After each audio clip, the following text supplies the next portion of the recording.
आपण दोघांनीही आपलं संपूर्ण वैवाहिक आयुष्य इतरांच्या बिछाण्यांमध्ये घालवलं. हे शब्द कोण्या सामान्य माणसाचे नाही, तर भारताचे शेवटचे व्हाईसरॉय लॉर्ड माउंटबॅटन यांचे आहेत. आज काँग्रेसचे काळे कारनामेच्या दुसऱ्या एपिसोडमध्ये आपण बोलणार आहोत भोगवादाच्या त्या कराराबद्दल, ज्यासाठी देशाचं सैन्य आणि देशाची संसाधनं टांगणीला लावली गेली. 90च्या दशकात एक गाणं खूप गाजलं होतं.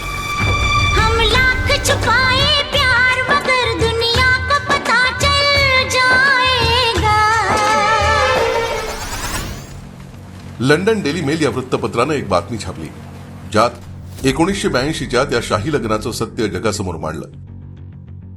माउंटबॅटन आपल्या पत्नीवर म्हणजेच एडविनावर प्रेम करत होते, पण लवकरच त्यांना कळालं की एडविना लैंगिकदृष्ट्या आसक्त होत्या.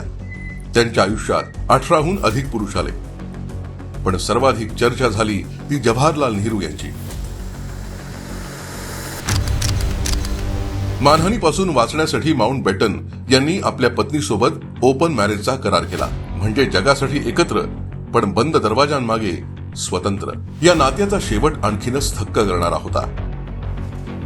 21 फेब्रुवारी 1960 रोजी जेव्हा एडविना यांचं निधन झालं, तेव्हा त्यांची अखेरची इच्छा होती की त्यांना समुद्रात दफन करण्यात यावं. नेहरूंनी आपल्या प्रेयसीची अखेरची इच्छा पूर्ण करण्यासाठी मर्यादा आणि नियम धाब्यावर बसवले.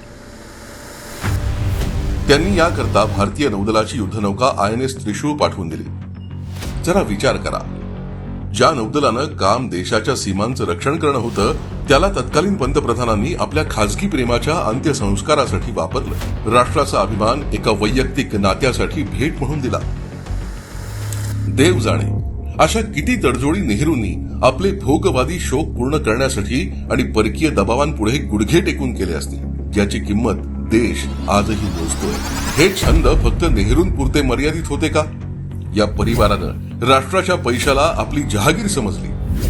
पुढच्या एपिसोडमध्ये आपण पर्दाफाश करणार आहोत नेहरू परिवाराच्या त्या महागड्या सुट्ट्या आणि छंदांना, ज्यासाठी जनतेचा पैसा पाण्यासारखा वापरण्यात आला. काँग्रेसचे काळे कारनामे या सिरीजचे सर्व भाग आवर्जून पहा. अजून बरंच सत्य उघडकीस येणार आहे.